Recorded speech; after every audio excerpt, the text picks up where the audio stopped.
আসসালামু আলাইকুম প্রিয় দর্শক, আশা করি ভালো আছেন। আজকে আমরা আলোচনা করব বেগুনের চিরচেনা একটি রোগ, সেটি হচ্ছে বেগুনের খুদে পাতা রোগ নিয়ে।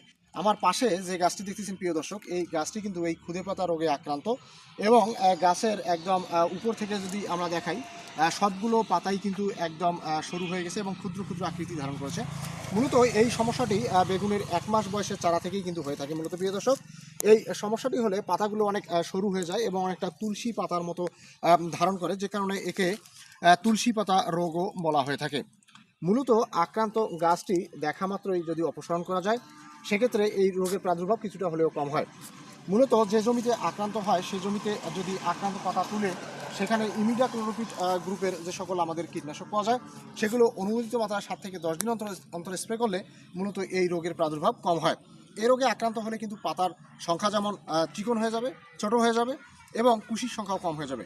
গাছের বাড়ন্ত কম হবে, সামগ্রিকভাবে ফুল এবং ফল ধারণ ক্ষমতা কমে যাবে এবং ফল হলেও ফল বিকৃত আকার ধারণ করে।